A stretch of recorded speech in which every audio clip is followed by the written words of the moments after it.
All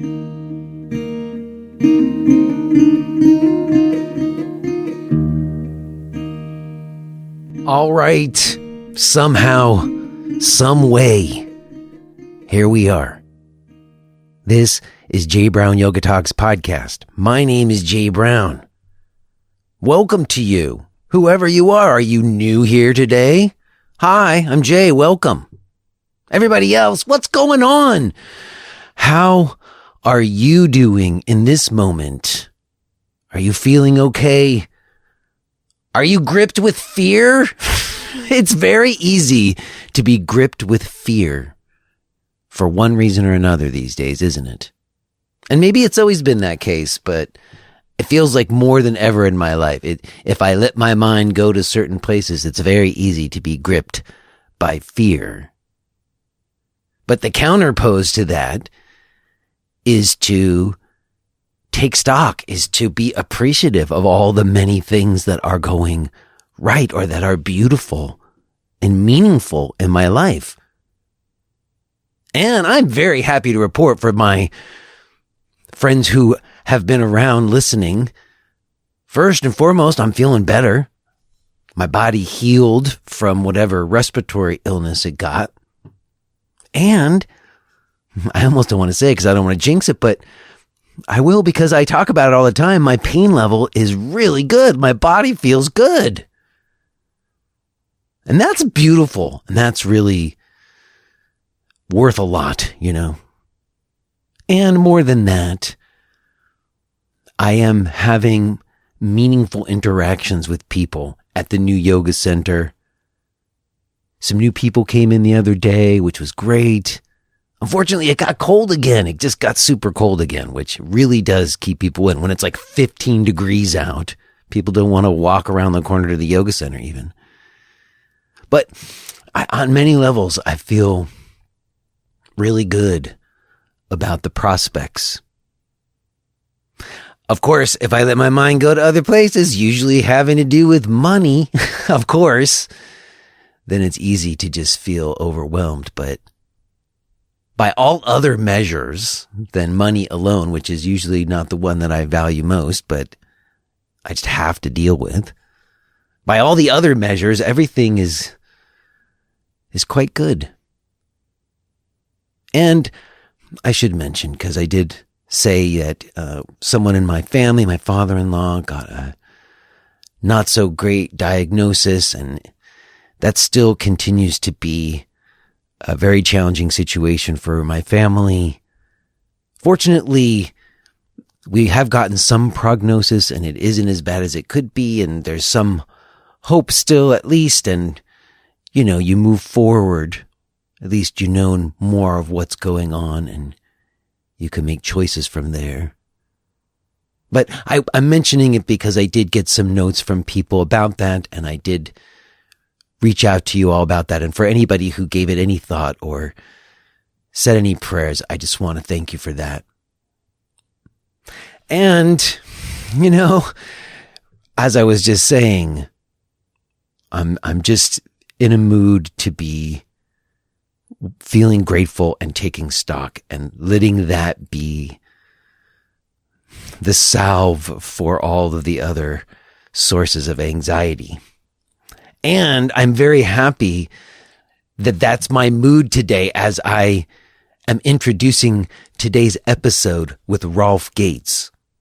As I mentioned last week, this was recorded live at the 20th anniversary yoga festival held by Dragonfly Yoga in Doylestown, PA.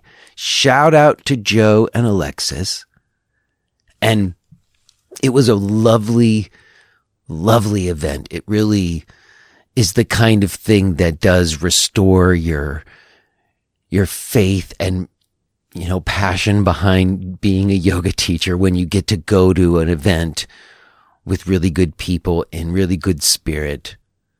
And it was just super fun to record a podcast live. I don't get to do that very often. Now, I do have to give one small disclaimer, and I'm so sorry, Joe. Joe's going to have his head in his hand right now, but We were having some technical difficulties, and Joe and I made all these efforts to ensure that we would get some good audio for the podcast, even though it was in a big boomy room. And we did still do it, Joe. You'll hear it's fine. But one of my microphones was acting funky.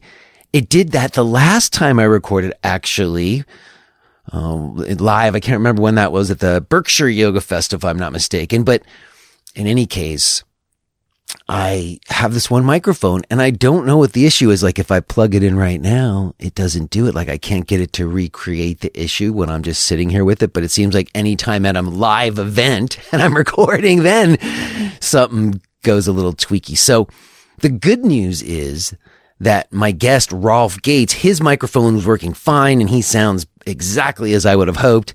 My microphone was the one that wasn't sounding so great. So, it's fine. I did some things and it sounds fine. I think you're going to be able to hear everything okay.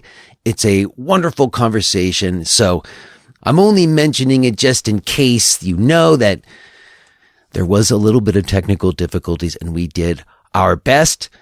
As I said, you're going to be able to hear everything just fine, and it's definitely worth a listen. I had certainly known about Rolf, but I had never met him before, and it was just really cool to meet him in this context with the energy of the day. And he shared a whole bunch of really interesting and insightful stuff. So very cool to have had this opportunity to meet him and record with him. And I'm so happy to be sharing it with you today. Real quick before we get to it, let me mention that if you're enjoying the show and you would like to connect with me in other ways, there's lots of opportunities for us to do that. There's ongoing live classes and a weekly discussion group. There's on-demand continuing education videos. Or maybe you would like to get into the full-length archives and help support this show with a podcast premium subscription. You can find all of that stuff at jbrownyoga.com. Okay, y'all. I think we'll just leave it there. I will touch base with you on the other side, but let's go ahead and get to it. Let's go live to the 20th anniversary of Dragonfly Yoga in Doylestown, Pennsylvania, and listen to this conversation that I had with Rolf Gates.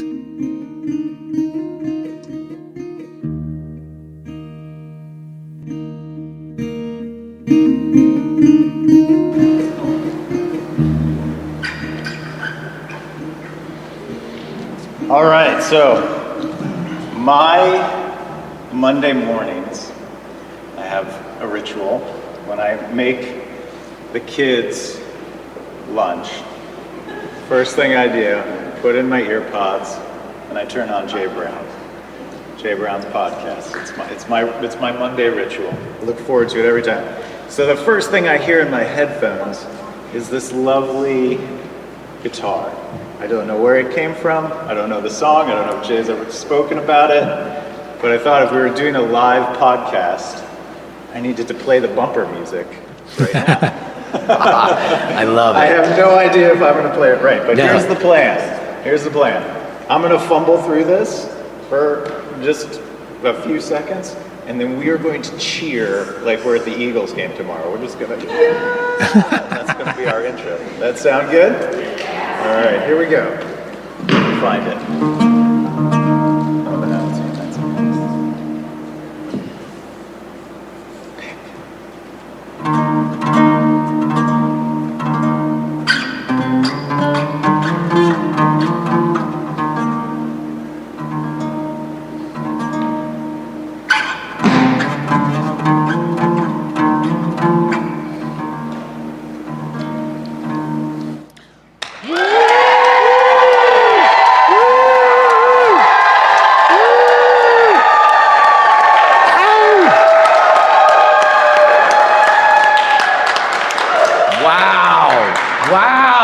So cool. Thank you so much, Joe.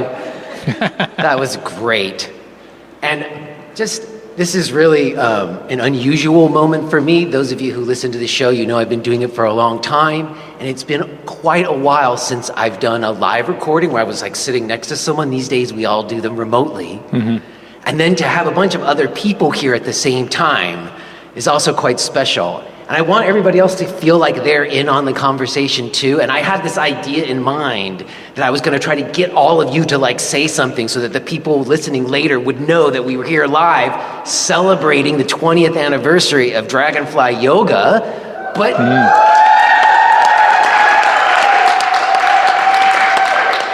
But Joe so gracefully took care of it for me by providing us the bumper music and the cheers. So thanks to all of you for being here. Thanks to Joe and Alexis for having me. Thanks to Rolf for being here and doing this with me as well. It's really great to meet you, Rolf. Great to meet you as well. Cool. Well, so, for those of you who don't listen to this show, I started it a while back as some way for me to kind of process like how we had gotten here. I'd started teaching yoga when I was in my early 20s, right around when you did, in like 1995. And then I started this show, it was like 2015, 2016.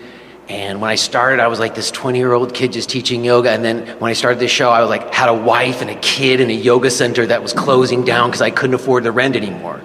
And I should add, I was in massive chronic pain, even though I was this yoga teacher guy. So I was just trying to figure out, oh my God, how did we get here? And in any case, around that time, I got this idea in my head that I wanted to be able to teach a yoga class that my mom could come to. And my mom died when I was 16 years old. So that kind of became a real directive of mine, and it led me to some practice largely inspired by TKV Desikachar. You're probably familiar with him. Mm-hmm.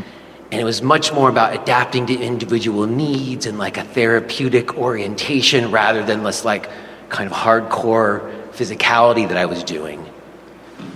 So I'm saying all of that because I know of you, even though you don't know of me, because in the work that I do, I seem to attract quite a bit of people who are also in recovery sometimes. And like a slow, simple practice sometimes serves that person.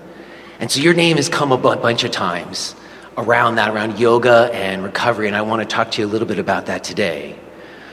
The other thing I learned about you as I was getting ready to talk to you that I didn't know that you also served in the military and that you have also brought yoga to people in the military as well. And those are two conversations that I remember happening a little while back. I don't know if you were involved in this at all, but I had a friend named Carol Horton who was doing this stuff with the Yoga Service Council. I think they held some meetings at Kripalu. They did like best practices for people doing yoga in the military and best practices for people. They might have done a recovery one. I don't know. Do you know what I'm talking about? I presented at the Yoga Service Council at Omega, over a 10-year period. I met a whole bunch of people in that annual conference. Yeah. Those seemed really huge to me and like kind of establishing a certain kind of way of working with those groups of people. Would you say that was true? Yeah, they did tremendous work, and the Service Council was I think pivotal to it's supporting the shift in the yoga space from a focus on just doing yoga in studios to doing yoga everywhere, in schools and prisons, in treatment centers, and in the VA. They were kind of a clearinghouse for best practices for people interested in taking yoga into underserved populations. Yeah. So before we get to the yoga and recovery stuff, which is kind of what I get into because I just took your workshop, and so there's so much there I want to ask you about. But I guess I am curious about your military service. When were you in the military? Well, I think it's past life stuff. I think I was born with a little bit left in the tank. Like I was meaning I was in the military as an archetype, in past lifetimes. And because I was attracted to it immediately as a kid, is all I really wanted to do. And I think it was the PSATs, and they ask you, what do you want to do? And I only put one thing, armed services. I had no interest in anything else. And so I did like ROTC in college because my parents wouldn't let me just join. I wanted to just join, but we were very bourgeois in my family, and so I had to be an officer. And so I was like, okay, fine. So it really was delayed gratification. I had to go to college. I had no interest in going to college. I just wanted to be in the military. And I really think that So there was that. It's just like, why do you want to be in the military? Because I felt like I really want to be in the military. That's it. Like it felt You hadn't like. thought about that more. I don't have a lot of firsthand experience with military, but I married into a military family. Mm-hmm. My father-in-law is a retired admiral from the Navy, so I have gotten some. It's a whole life. Well, it had all the. I mean, I think the other half of it, it's monastic, right? It's you're dedicating your life to something greater than yourself. You're living according to specific virtues and precepts. And I didn't know about other ways to live that way. Like I wasn't. It didn't occur to me that I wasn't like, I don't want to be a monk, right? But being in the military meant that I wasn't living purely for self-gratification. I was living for something greater than myself, and I was a part of something greater than myself, and that seemed enormously attractive to me from like day one. And the military was all that I hoped it would be. It gave me a tremendous amount of training and support, and it was the context in which I got sober. So they like kind of brushed me up and taught me a whole bunch of things about life, gave me a lot of experiences, got me sober, and sent me on my way. I see. Well, Yeah. If you'd always been your sort of like focus to be in the military, why did you leave it? Because it was in the 80s, and I'm a little teeny bit of a idealist, and Despite, huh? I'm a little bit of an idealist. My parents were, and I felt as if, believe it or not, out my window, I was stationed in Germany, and out my window I could see 60 like $1.9 million Bradley fighting vehicles and 120 M1 Abrams tanks. And so I was aware of the vast amount of taxpayer dollars sitting in these parking lots that didn't seem to be supporting the American people. And so I literally was just like, it feels is like there's a conflict here. My career as a military officer and the best interest of the taxpayer aren't necessarily aligned. And then the kind of the virtues of the training environments that I was in, and then what was embodied in the actual units wasn't aligned either. And I was it's not something that someone in their 40s or 50s would necessarily change their life around, but as someone in my mid-20s, it was basically intolerable. It wasn't like I was witnessing corruption and what have you. I was just witnessing the normal disconnect between what an organization says it is and what it is. And I was experiencing it for the first time, and it didn't feel like something I wanted to continue to give my life to. It felt like a compromise, and so I was already in that formulation, and then I got sober, and in rehab. So I got sober in 1990, and by 1989, I'm sorry, is that after your military service? No, I was in the military. You're in the military. I went to a military rehab in Stuttgart, Germany. Oh, yeah. so you started working a program in the military? Yeah. Yeah, it's quite a thing. I'm not sure if you have time for that, but I went to because of the kindness of the leadership of my battalion, I was sent to this rehab, and in rehab, I discovered a power greater than myself, and I realized if I didn't know there was, for lack of a better word, if I didn't know there was a God, and now I do, what else do I not know about life? And this was enough for me to be like, I don't know enough about life to take someone else's life. I didn't know I had an addiction. I have an addiction. I didn't know there was a God. There is a God. Like, I don't really know a lot of stuff, really big things I don't know about. How could I possibly know someone's life should end? And that was the end of it. And I was sitting it was in group therapy in Stuttgart in a rehab, everyone in uniform. We were all military, all Army. And I realized in sitting there quietly that I'm nonviolent now. And I stayed in the military, and when I got out of rehab, the first Iraq War started. I got out of rehab July 1990. The first Iraq War started in August 1990. We deployed the whole thing, and I just knew that I was going to do right by my people, do right by my oaths, but not take life. And then I ended up going home, so it was all good. But I was it just, Not the best thing to happen right before you get deployed, is it? Right. But it didn't feel inconsistent. What the military was about, and I believe that this is what was modeled for me. It wasn't just what people were saying, it's how people were living. It was about determining what is truly of value to you and living accordingly. It's about giving your word to something and living accordingly. These are beautiful things to be shown. By lived example. My colonels, my sergeants, those people were living that. And so in that context, if something wasn't congruent, I couldn't live it. And so, it didn't feel congruent. Like the military, there's a whole bunch of things happening around purchasing equipment that didn't feel congruent. And then later on, taking life didn't feel congruent. Wow, that's deep. And it seems like that's like a question of your spiritual journey, So when does yoga come into the picture? Had you ever done yoga in the military? So I got really lucky. The rehab I went to was a good one. It was a military rehab, and they sent us to meetings, and so I got to know about 12-step meetings. I had a 12-step sponsor. I'd gone to meetings for about 10 days before I got to rehab. So I had a sponsor when I came home. I was a 6-week rehab. This guy named Henry, who's a saint, Saint Henry, was there when I got back. And so he took me to meetings every day.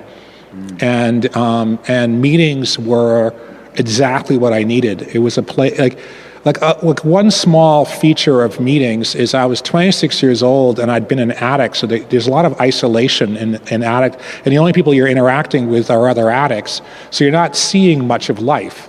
And when you go to meetings, you'll sit in a room with 40 people and they all tell their story. And so for years, I got to it's like almost like time travel, or Captain America, he's asleep for 70 years, and he has to learn about. It's like I was using from 14 to 26. I missed all those years of my life, and then sitting in meetings, I could learn about things. There was literally a moment where I was listening to my first sponsor talking to someone else, and I saw that he made eye contact and nodded when the person spoke to him. And I was like, oh, she really likes it when you do that. That's how you listen to someone. I was like learning life at that level. I can remember someone saying, yeah, I used to treat my parents. I used to think I had a carte blanche on treating my parents any way I wanted to because of how they treated me.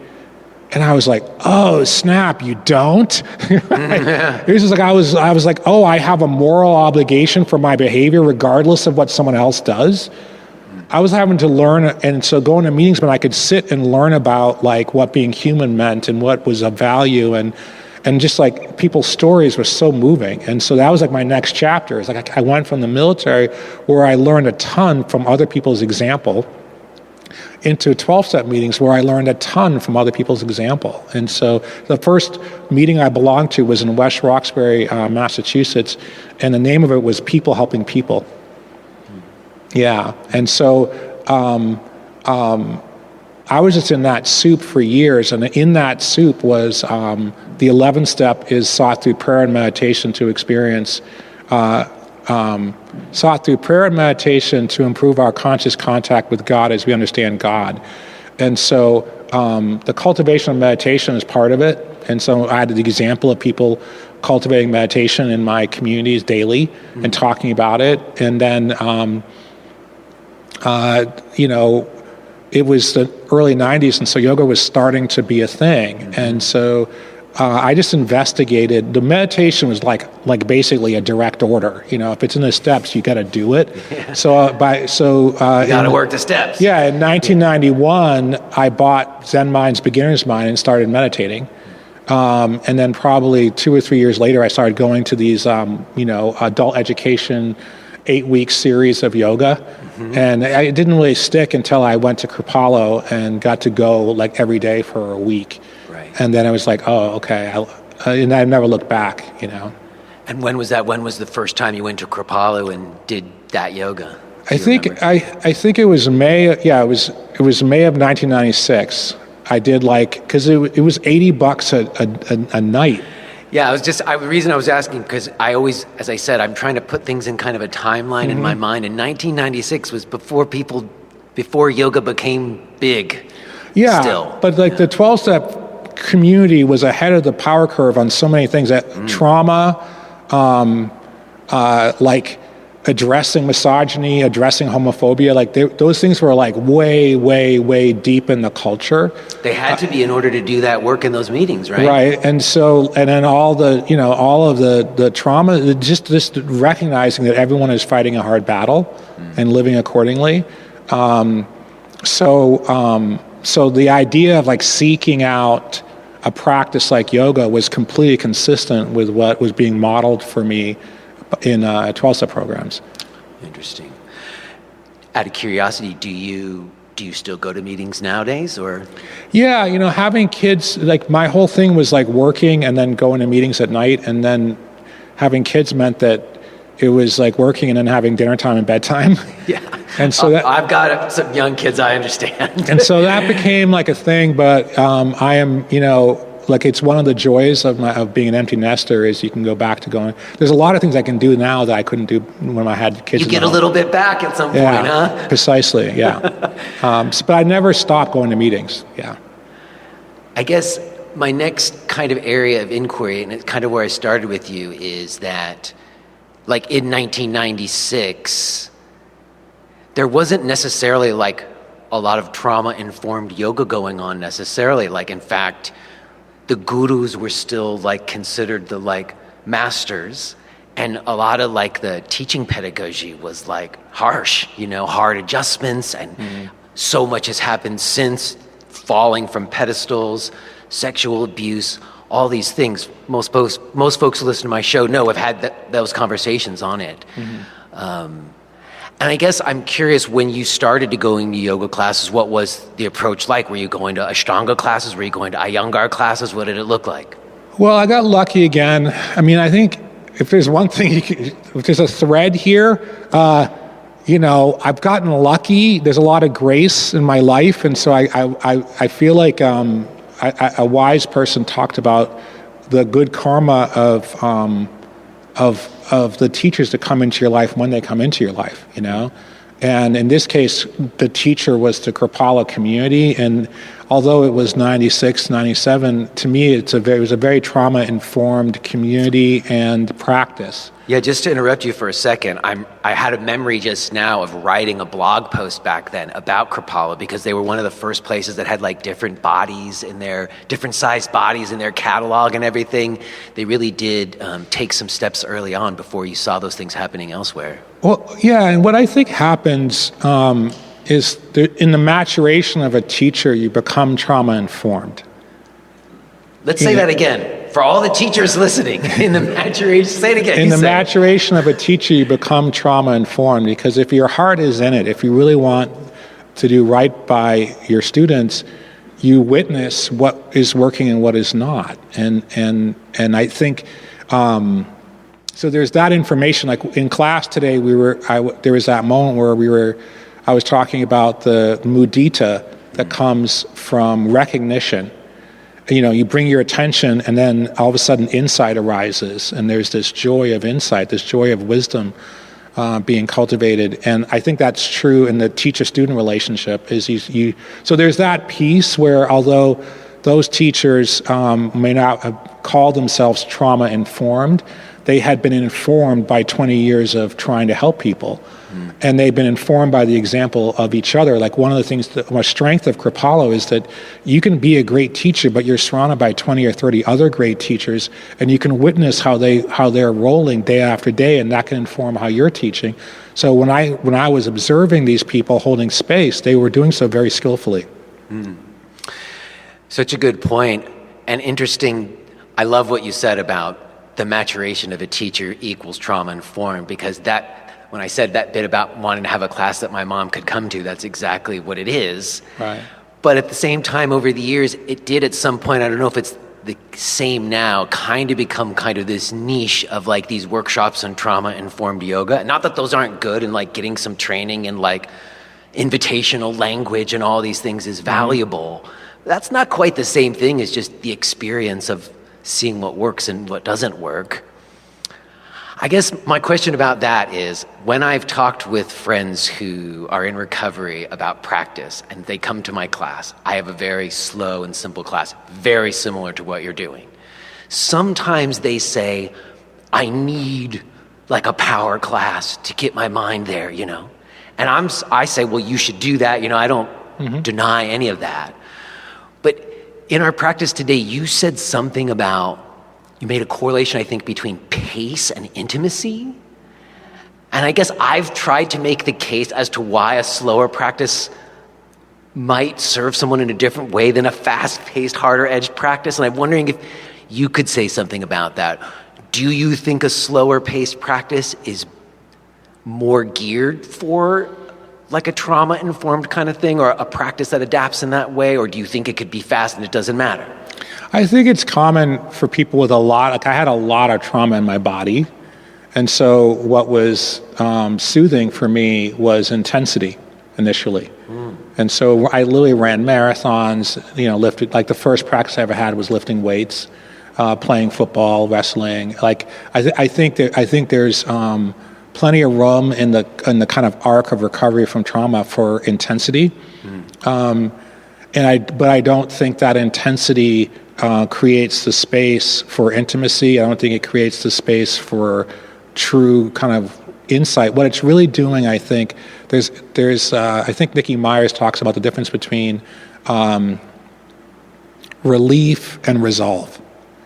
And the intensity creates relief, a temporary relief, and then eventually, and I do think just the knowledge that you have this agency that you can create relief in your life really is empowering. It's like that's what some of these intense practices offer people. It's like an alternative to just medicating. Right. It's like I can go do these classes and have this temporary relief, but eventually there's a longing to move from relief to resolve. You gotta keep doing it. It keeps coming back. You gotta keep doing it. Right, and there becomes a longing for, and you kind of like you reach the end of that road. I remember my daughter was born in 2003, and I started going to silent retreats in 2006 because I'd reached a limit to that. Intense practice could only do so much as a parent. Like I'm gonna get on I literally had a spin bike and an elliptical in my house. And you're getting no sleep probably when you're real little. It's like I need a deeper skill set that I'm getting. Like I don't need relief. I need wisdom to be a parent, you know? I need to organize my life around taking the edge off. I need to organize my life around kind of growth and change. And so there's a willingness in me to take all the discipline I'd learned in my intense practices and apply them to, you know, a true wisdom tradition. There's a phrase from the Buddhist teaching. So he called what he was teaching, and one of the ways he described it was remembering, right? And that's the most classic, beautiful thing. Another phrase he used was the word nibbana in his language, which is also nirvana in Sanskrit. It's nibbana, and nibbana comes from, you guys are gonna love this. The Buddha would use images from the world that everyone was living in. And so what nibbana is when you take ovens out of the fire, you put them on a stone and they cool. And the cooling process is nibbana.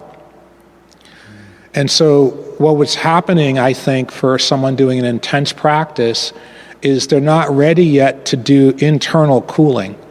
And so they need like a world, there's like the limbs, there's the external cooling process. And so for me, probably for my first 15 years of sobriety, I was only available to external cooling, like living in the right place, having the right career, having the right values, and like having practices that would cool me down.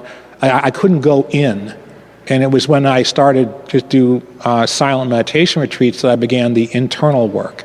And I do think there needs to be a respect for that process. Like people may not be ready. Like the cooling needs to happen. That's what I really think. If you think of the structure of the limbs, they move from the external to the internal. So smart to be understanding of that. I think in the past I'm kind of like, well, if you want to get to the internal, you're going to have to slow down eventually. But to understand that, somebody probably needs to do that now. But at some point, we would want to invite them.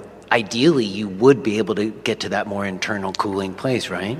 Yeah, I just think that's what it is.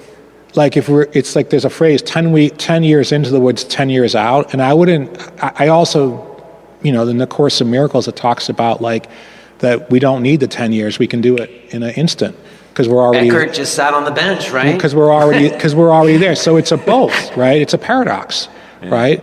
But I truly believe that if you're talking, I was 26 years old before I had the first ounce of care given to me around this topic. And I was left in an orphanage at 10 days old. And so my first 2 years in an orphanage, and then I went from there into, I love my parents, respect my parents, but like a classically abusive home. Yelling and hitting was like, it wasn't just my parents, it was my entire extended family were like yellers and hitters, and people who would go into rage blackouts. I went, and then I was in Boston at the time of the busing, so my entire community was full of violence, like true violence. Like busing in Boston was like one of the more gnarly chapters in recent American history. And I was like a 7th grader when that started. And so I was like a little 12-year-old with like crazy manic, racist adults running around. And so you can't take someone who's had that kind of background and be like, hey, this is a timetable for your awakening. Slow down and go in, man, right? It's like, it may take a little while for the person. There's this other analogy. Some friends of mine rescued this cat that was wild. And the first year, they just put a heated, this is in Indiana, so it's cold, they put a heated home for the cat because the cat couldn't be on the inside. And so they just put it in a home outside, and then about after a year, it was ready to go inside. And then it lived the rest of its life in the house, And I think that's, to me, analogous to what someone who's been in the wild, it's going to take them a while to live in the house, Yeah, I get it. I think there's a maturation process for me of just having more patience with that kind of process, because I do think that I heard you say something about practice as being a ritual, and those rituals being about vehicles for values and beliefs. And for me, when I've seen practice be more transformational in that way, where the physicalities aren't just strength and flexibility, but like take on some kind of deeper purpose for a person, is that internal thing. And that seems to me what makes yoga like the most awesome and kind of powerful. So I gotta want to point people there as soon as I can, but we gotta allow for them to find their way there themselves. Yeah, there's that agency that people have, and I just think trusting the process, and being that teacher. Like, yeah, you're going to teach what you love, and what I suggest to people is you teach the most important thing. Another way to think about this conversation from a teaching standpoint is that in the treatment of addiction, there's wet shelters where someone is living on the street and they're still using, and you're giving them a chance not to die from exposure. And when they wake up in the morning, you give them a little treatment. And then there's a dry shelter, which is the same scenario, but you've got to be sober if you're going to be there. And then there's detox, and then there's rehab, and then there's a halfway house, and then there's a 3/4 way house. And as a professional, you decide which area do you want to work in. Do you want to work with the wet shelter? Do you want to work in the rehab? And I think that's true for yoga teachers. It's like you decide what your calling is, and then you work with that population. I get it. The other thing I was thinking about, you in your workshop, you kept inviting us to like let go of our stories. And you also talked about that as maybe a commentary, more like maybe I think I know what you meant, that it has to do with sort of like our mind going on different journeys in our head instead of being present with what's happening. But it's interesting to me that you kept saying, oh, there's no story, and let go of your story, and yet like in a recovery program, getting up and telling your story is kind of like the whole thing. Is that different? Is that different than when someone's like owning their story so they can heal and find their direction? That's not the same thing as like, there's no story, let go of your story, or is it? I think it's taken me a while to see this, but if you think about what's happening in a meeting, let's say there's 30 people in a meeting, and there's one person telling their story. What are the other 29 people doing? Oh, good, man, good. Let's get it. They're letting go of theirs to listen to them. Nice. And so you are learning to do that. And what is that story but an examination of suffering and the end of suffering? But you are also learning to own your own story too, right? Well, wisdom is arising because you're in concentration. You're like, a pin can drop in these rooms, right? And so you're in undivided attention and you're listening to someone. You're out of your story and you're into what is real and true. You're feeling and you're learning. And the mind is quiet while this is like in the ridiculous genius of humanity, they found a way for like street addicts to come in and practice meditation with an anchor. That's like amazing. Yeah. And it went on for me for years before I started getting formally trained in meditation. I would take my seat, I would bring my attention to the anchor, I'd become empty of myself, and I would like receive what is real and true here. And you're listening with your whole heart. You're listening with your whole mind for what is real and true. And it's like, it's the most normal thing in the world. You know, there can be a room of 100 people and everyone's just listening. This person's got like, methadone clinic. This person has like, a psychotic episode. I mean, it's like the range of damage and difficulty people are facing. But like, if you pay attention to what's happening, it's a mindfulness practice. You've got concentration, you've got the Brahma-viharas, and you have like the cultivation of wisdom. And it's happening in the context of moral precepts. Not a bad play. Not at all. I mean, so interesting though, and it's why there's been such a crossover. You're talking about 12-step program, but it sounds just like yoga to me. Getting quieter inside so you can discern better and make different choices. And I guess the last part, and this is sort of personal, and people who listen to the show know that I've been on this trip, and you started with it, which I was kind of surprised because I was going to wait, but you started with a higher power or God. And honestly, like I got into yoga kind of rebelling against, what I thought was like the hypocritical religion of my parents. And I associated religion with like oppression and all these things. And I embraced certain yoga philosophies of like non-duality where there's a conception of higher power that's more like impersonal maybe, or like morphic resonance and like a universal consciousness as opposed to like a God you would have a personal relationship with. And we've been having those conversations. You could get into sticky places once you start talking about God. Mm-hmm. But it did feel to me that for a while in yoga, because this is the only quote I wrote of yours. You wrote, "Human self-destruction sells well."